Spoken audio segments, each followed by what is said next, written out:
Sudah nahan tidak mau komen tentang tidak boleh ekspornya batu bara yang dikesankan oleh para buzzer sebagai langkah pahlawan melawan banyak negara, padahal itu ternyata dalam hitungan hari keputusan presiden yang heroik tersebut terpaksa dibatalkan lagi oleh keputusan pejabat yang lebih tinggi dari pejabat pilihan rakyat tersebut. Kebijakan itu dianulir seketika itu juga oleh secara struktur yang jabatannya hanya ad hoc, secara non-struktur tapi dia adalah penguasa absolut. Larangan ekspor batu bara dicabut di tengah jalan. Hal ini menjadi komen Bosman mempertanyakan apa sih yang terjadi, di mana wibawa negara, tergesa-gesa atau memang dikendalikan oleh oligarki. Oke lah, kita bedah sekarang. Pastinya strategi pertama untuk dikesankan menyetop ekspor batu bara adalah untuk berkesan hero atau pahlawan sumber daya alam. Ternyata kita semua tahu apa aslinya. Aslinya, komunikasi heroik itu hanya strategi komunikasi yang menutupi kelangkaan batu bara yang dipakai oleh PLN yang dimanfaatkan untuk cari uang sesuai maunya oligarki.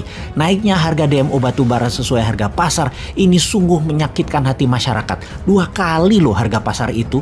Inilah masa di mana negara dikendalikan oligarki terang-terangan dan rakyat hanya diem saja, juga pejabat-pejabat lainnya diem saja. Inilah masa di mana batu bara yang merusak alam karena penghasil karbon terburuk diproduksi gaspol sampai Tiongkok punya cadangan hingga 5 tahun ke depan dan PLN beli batu bara harganya mahal.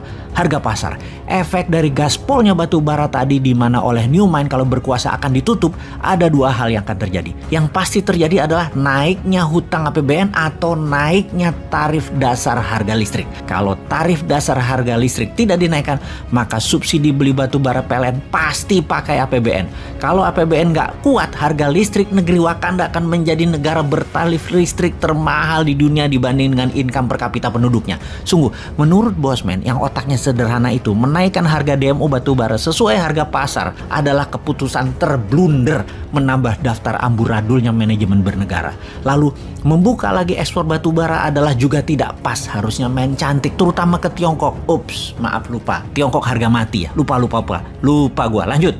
Oke lah, sesungguhnya mainan tingkat tinggi di atas itu nggak akan terasa ke rakyat kecuali harga listrik naik. Rasanya hal ini tidak mungkin dilakukan, yaitu harga listrik naik. Yang pasti adalah harga listrik disubsidi yang ditanggung oleh APBN dan pastinya pakai hutang dolar lagi yang bayarnya sampai kapanpun nggak akan bisa, yang akan membuat beban generasi berikutnya.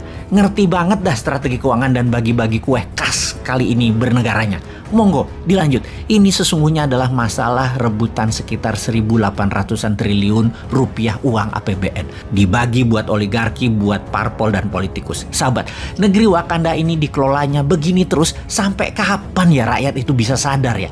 Ibarat kita ini pegawai, perusahaannya hidupnya tuh ngutang, omset turun, profit nggak ada. Lalu pemilik dan pengelola perusahaan yang ngutang sana sini dengan menjamin aset perusahaan negara. Rakyat yang cuek dan tidak sadar akan bilang yang penting gua kan digaji, dinaikin lagi gajinya biar nggak ngomel maksudnya. Sebenarnya kalau kita lihat pembukuan sudah parah ini perusahaan. Pejabatnya banyak yang sudah punya pengaman aset di luar negeri, ngumpulin harta selama menjabat dengan mengubah banyak kebijakan perusahaan yang menguntungkan dirinya dan kroninya. Rakyatnya alias pegawainya sesungguhnya sudah di pinggir jurang dan pemilik perusahaan tersebut yang sesungguhnya pegawai juga karena public company tidak sadar karena masih dapat dividen walau dari pinjaman semua, dan ini membuat mereka terlena. Tapi oke deh, daripada terus ngomong hal yang fakta, lebih baik kita tambahin dengan video berikut ini. Kalau kita bicara 50 tahun yang lalu, jarang ada oligark yang langsung menjadi kandidat yang berkampanye dan coba menang. Dan itu sebenarnya karena oligark itu takut terekspos. Mereka lebih suka di belakang layar, tapi menentukan apa yang akan terjadi, siapa yang akan naik, siapa yang tidak akan naik.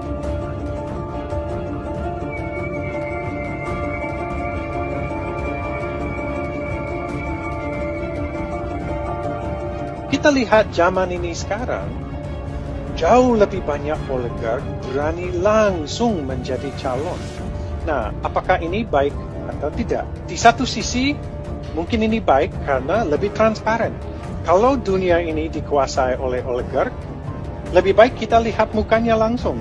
Dan mereka duduk di DPR, di kursi presiden. Turunan dari merebaknya oligark ini ke political corruption.